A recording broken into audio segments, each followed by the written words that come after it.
Olá, meus queridos ouvintes do podcast Negócios TI e Direito. Hoje vamos falar de carreira, vamos falar de futuro, futuro do trabalho. Por que a gente vai ter mais de uma profissão ao longo da vida? Quem quiser conferir aí no meu perfil no LinkedIn, tem um artigo mais completo, talvez, sobre isto.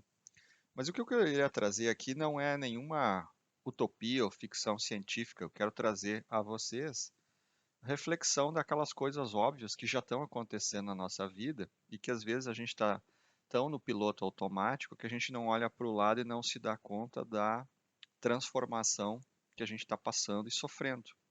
Basta que a gente enquadre o foco e vocês vão perceber isso, tá? E eu não quero aqui trazer nenhuma discussão sobre home office, trabalho híbrido, as gerações que hoje privilegiam o digital nas suas interações ou discussão sobre fake news. Eu quero trazer coisas da vida cotidiana. E vocês vão se dar conta, porque certamente aqui a grande maioria dos meus ouvintes vê isto acontecendo ao seu redor. Então vamos pegar alguns exemplos bem práticos aí da nossa vida e vocês vão se dar conta de algumas provocações que eu estou fazendo aqui. Primeiro, vocês já foram ao supermercado onde já tem o self-service para fazer o pagamento sem caixas? Vocês já estão vendo os primeiros postos de gasolina aqui no Brasil, self-service, sem frentista? Vocês já estão pegando aviões, embarcando em aeroportos onde já não tem mais o conferente para receber, para identificar se você é você para embarcar no avião e é tudo por reconhecimento facial? Vocês já viram que em várias cidades do Brasil a roleta automática no ônibus agora é uma realidade e não tem mais cobrador? Vocês já foram em restaurantes onde vocês fazem o pedido sem o garçom, ou seja, ele não vem mais à sua mesa, você procura no QR Code, faz o pedido e alguém sim lhe entrega, ou às vezes até você vai buscar.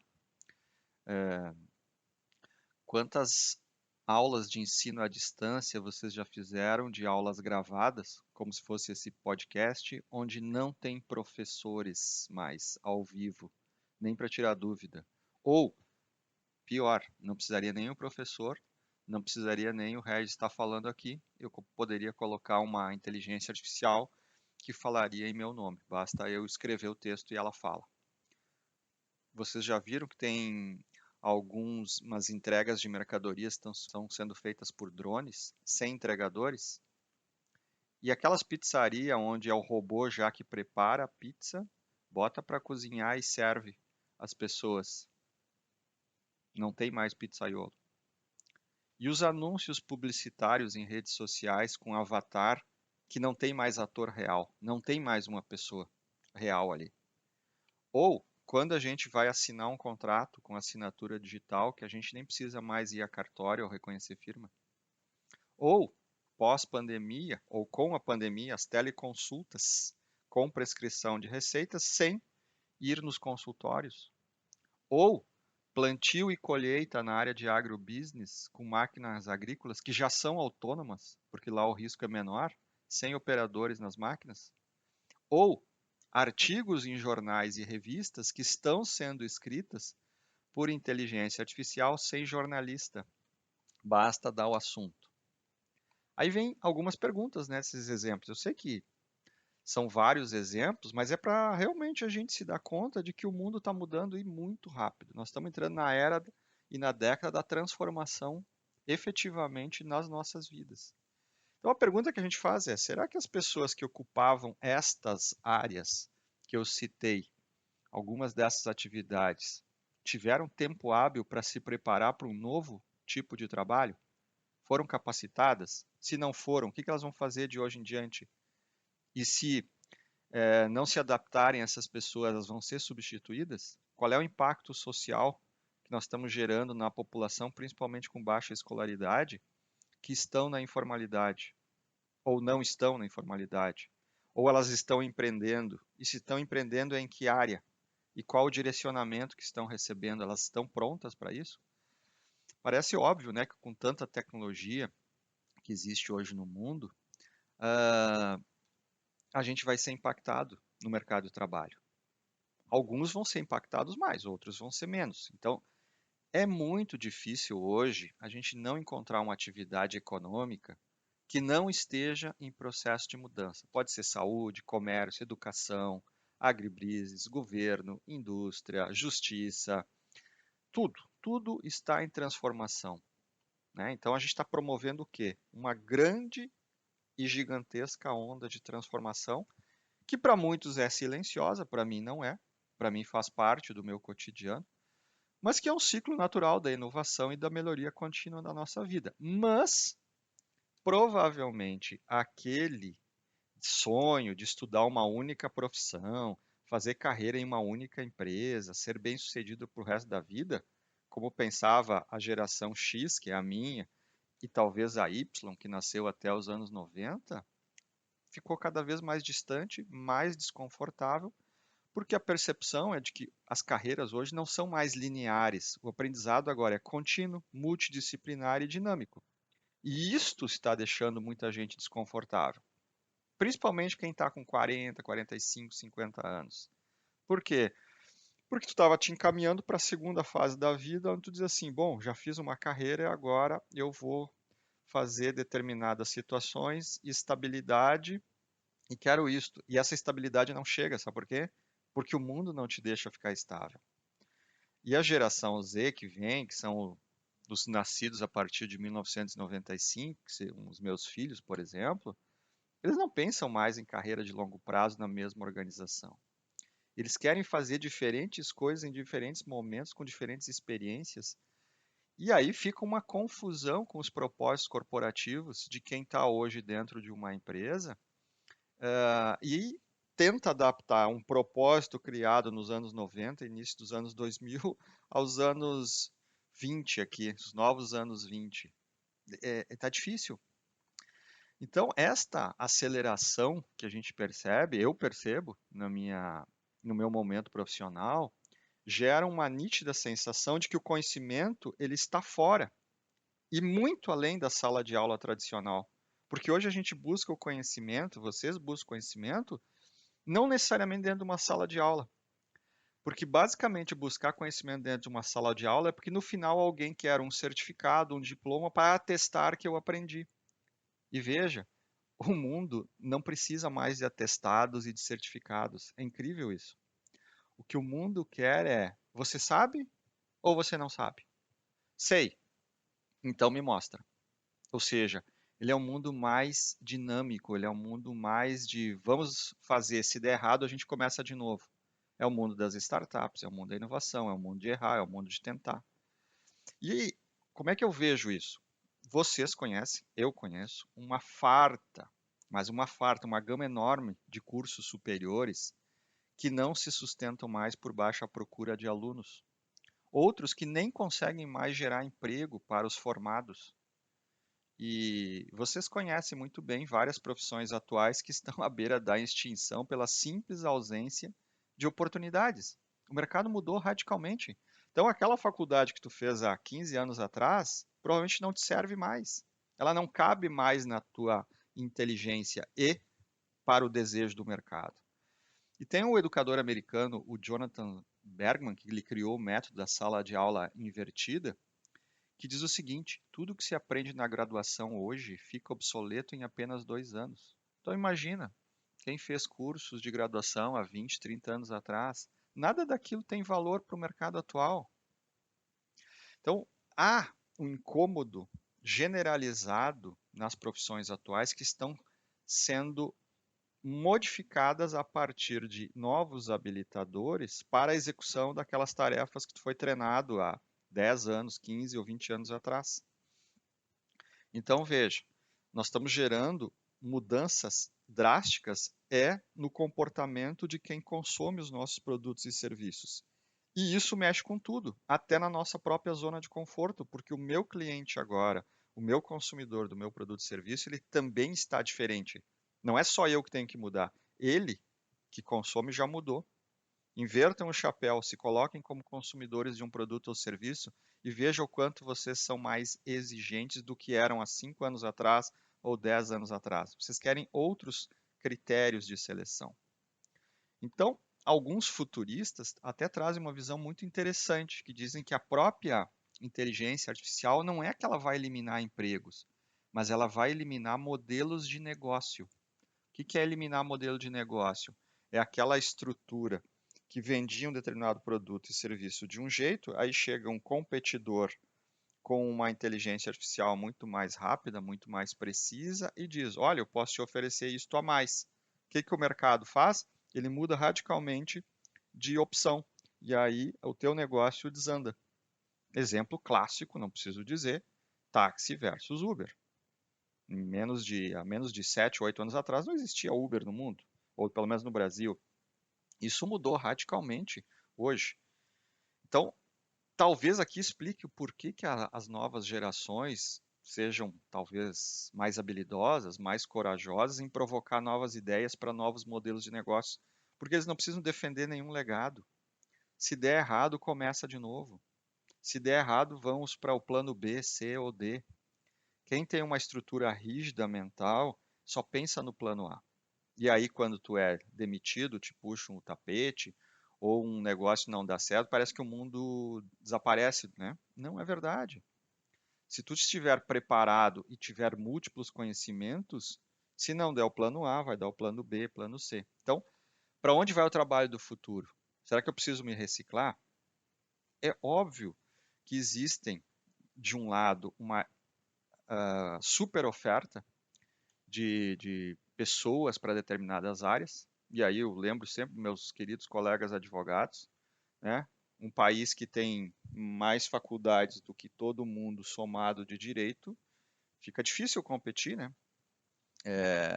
Então, é, nós temos dificuldade, por exemplo, no mundo jurídico, de competir apesar de tanta especialização. E de outro, nós temos uma carência, uma escassez de profissionais especializados, principalmente na área de tecnologia, que é a minha outra área. Falta cientista de dados, desenvolvedor, analista de segurança, desenvolvedor web, vai ter os criadores de realidade virtual logo em seguida. Falta e falta gente. Dizem, né, algumas associações aí, né, das quais uma eu faço parte, que é a CESPRO, que faltarão até 2025 mais de 500 mil vagas, sobrarão 500 mil vagas no mercado de tecnologia. Então, poucos percebem esses movimentos mais acelerados de um lado e tentam competir no Oceano Vermelho, onde está todo mundo competindo. Vai ser difícil. Vai ser difícil tu te destacar no meio de uma multidão, num ambiente tão exageradamente competitivo, né? Um grande organismo internacional, que é o Fórum Econômico Mundial, ele inclusive faz uma pesquisa anual e emite um relatório global sobre o futuro do trabalho. E ele já trouxe um consenso. Ele diz basicamente o seguinte, gente: é preciso se preparar profissionalmente para uma nova era, que será marcada pelo aprendizado contínuo, conhecido como tal lifelong learning, onde haverão grandes disrupções e a importância de se desenvolver habilidades fundamentalmente humanas, já que a automação vai engolir várias atividades manuais ou repetitivas. Então imaginem todas aquelas atividades, e não vou falar de profissões, vou falar de atividades que vocês veem dentro de um ambiente administrativo, dentro de uma fábrica, dentro de um prestador de serviço, tudo que for manual, gente, já tem a tecnologia pronta para substituir aquela tarefa. Pode ser que em alguns casos seja muito caro ainda, mas à medida que os custos vão barateando e a tecnologia traz isso, ela sempre é cara no início e logo em seguida ela barateia porque vários fornecedores desenvolvem as mesmas tecnologias e o custo cai vertiginosamente. Então, essa é uma característica do mundo de tecnologia. Então é o seguinte, na medida em que essas tecnologias se tornem mais convidativas para aplicação dentro dos processos e atividades, eu vou colocar robôs, chatbots, inteligência artificial, processos automatizados, RPAs, e obviamente eu não vou precisar de pessoas. O próprio Fórum Econômico diz o seguinte: no ritmo que está as automações nas empresas, né, nós vamos perder aí entre 400 e 800 milhões de empregos até 2030. Aí vem a pergunta, né? Se essas pessoas não podem mais, ou não terão mais empregos, o que elas farão? E aí o Fórum Econômico tem trazido muito a discussão dos 10 aprendizados ou competências que todo profissional deve desenvolver para poder competir no futuro do trabalho. Quais são basicamente essas 10 competências? Colaboração, então, preciso desenvolver isso em mim. Capacidade de inovar, flexibilidade cognitiva, ou seja, de aceitar novas ideias, liderança, inteligência emocional, julgamento e tomada de decisão, saber decidir com base em visão sistêmica, negociação. Quantas pessoas precisam aprender negociação para demonstrar a, a, a sua oferta, a sua necessidade e chegar a um acordo justo? Uma outra competência, orientação para servir, pensamento crítico e, a última, solução de problemas complexos. Veja, são apenas competências eminentemente humanas que muito dificilmente uma inteligência artificial vai conseguir ocupar esse espaço. Então veja como é uma contradição a nossa vida futura do trabalho. Parece que a competência de ser humano ou nos tornar mais humanos é o que verdadeiramente vai importar para o nosso futuro. Não vão ser habilidades técnicas, veja. O que nós precisamos é aprender a nos relacionar com outros humanos, porque a habilidade técnica que puder ser automatizada vai nos substituir. A OCDE, Organização para a Cooperação e Desenvolvimento Econômico, em maio de 2019, já escreveu vários princípios e fez recomendações a todos os líderes globais sobre o futuro da inteligência artificial. Inclusive, neste momento, um grupo de doutrinadores, juristas especializados estão debatendo uma proposta para o Brasil de lei para a inteligência artificial. Mas o que a OCDE está recomendando para os seus líderes globais? Uma frase que resume tudo. Vocês devem capacitar as pessoas a usar e interagir efetivamente com os sistemas de inteligência artificial e garantam uma transição justa para os trabalhadores à medida em que essa inteligência é implantada, através de meio e programas de treinamento ao longo da vida profissional. Vejam, isto está sendo dito dentro de um fórum mundial para os principais líderes globais, dizendo: a transformação do trabalho será tão grande que vocês precisam preparar as populações dos seus países, porque se você não fizer isto, essas pessoas não terão o que fazer. E aí o caos social se instala. Então a gente não pode e não deve ficar surpreso com essas mudanças que nos tiram hoje da zona de conforto. Nós precisamos surfar essa onda. E nós precisamos, como diz o Fórum Econômico, talvez desenvolver essas habilidades, essas competências que nos tornam mais humanas. Precisamos conhecer a habilidade técnica? Sim, mas não é isso que vai nos garantir o nosso futuro. Então, nós precisamos encontrar esse novo espaço. Provavelmente nós vamos ter que ter uma profissão nova ou complementar à que a gente tem hoje, que estará muito ligado às competências humanas com domínio de tecnologia. E eu digo para vocês, a hora de embarcar é agora. A adaptação é a palavra, porque existem muitas profissões que a gente fazia piadas até bem pouco tempo atrás, né? E é engraçado, sempre que a gente fala de inovação e futuro, a primeira reação das pessoas é desqualificar o futuro. E aí a gente faz piadas e memes sobre o futuro, mas esse futuro um dia chega. Então eu vou dar alguns exemplos de profissões que já existem e que vocês talvez não imaginassem e que estão criando novos espaços de trabalho. E talvez algumas dessas possam ser espaços para quem está desconfortável. Então, por exemplo, piloto de drones. Nós já temos vários pilotos para pulverização agrícola, para fazer entregas. Até a ANAC já autorizou a fazer entrega de mercadorias por drones no Brasil.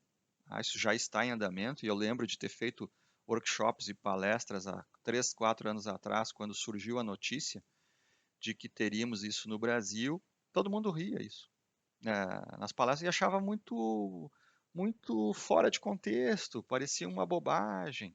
Veja, nós já temos isso, basta procurar aí no Google quem são as empresas que já estão fazendo essas entregas. Gamer, nós temos jovens com 14, 15 anos ganhando campeonatos de PlayStation, de videogames e se tornando milionários com 14, 15 anos, porque virou uma profissão. Canais abertos de televisão estão transmitindo jogos de videogame. Por quê? Porque o público que está assistindo ainda é apaixonado por este modelo, ou ainda mais apaixonado. Influencer, todo mundo tira sarro de pessoas que são influencer em redes sociais. Gente, influencer tem um mercado absurdo nascendo ainda para ser influencer de vários conhecimentos que as pessoas gostam. Por exemplo, outra profissão, treinador ou testador de veículo autônomo. Colheitadeiras e tratores já são realidade em fazendas. Por quê? Porque lá o espaço de teste é ótimo, maravilhoso. Não vai causar nenhum risco à população. Só que tem pessoas que testam isso. E agora nós estamos indo para o carro autônomo, para precisar o treinador do carro autônomo.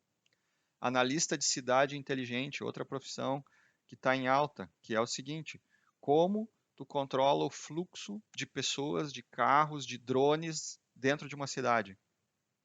Tu precisa ter alguém que monitore, como tráfego aéreo.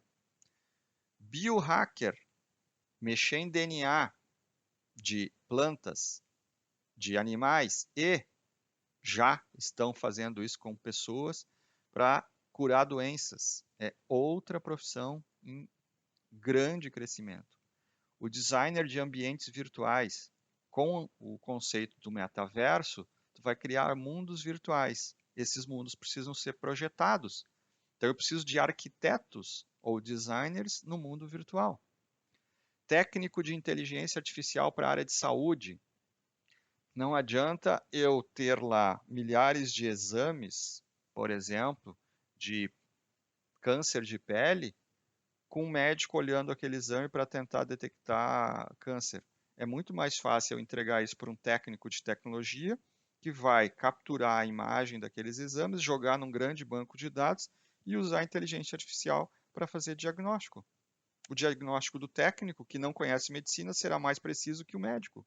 É uma mudança radical. O detetive de dados, quantas perícias se precisa fazer hoje em bancos de dados, em redes de computadores, para investigar quem fez o que dentro de uma corporação, dentro de um computador? O auditor de algoritmos de inteligência artificial, e aí, de novo, vamos falar em LGPD, precisa um encarregado de dados na LGPD, uma profissão que não existia até 4 anos atrás. E eu preciso investigar como é que aquele algoritmo foi desenvolvido para que não gere discriminação. Quem vai ser o auditor de algoritmos? Quem vai ser o treinador de robôs? Eu preciso treinar robôs que vão executar tarefas de vigilância, de segurança, de confecção de comida, né? Eu não preciso mais ter cozinheiro, eu treino o robô, dou os ingredientes para ele e ele faz, prepara o almoço, prepara o jantar. Um corretor de dados pessoais vai ter o mercado de venda de dados pessoais. As pessoas desejarão vender seus dados pessoais e terão empresas que compram dados pessoais. E nós vamos ter os atravessadores, os corretores. Nós vamos ter os inspetores de diversidade genética para entender como os biohackers estão fazendo ajustes em DNAs para descobrir doenças e não para criar uma nova espécie. Então, parece, gente, que o tempo de mudar realmente está passando. Essa é uma grande provocação de carreira para todos nós, para a gente olhar as transformações que estão acontecendo ao nosso lado e que estarão cada vez mais aceleradas. Espero que vocês tenham gostado dessa provocação e a gente se vê aí no nosso próximo podcast Negócio, TI e Direito. Um abraço, tchau, tchau.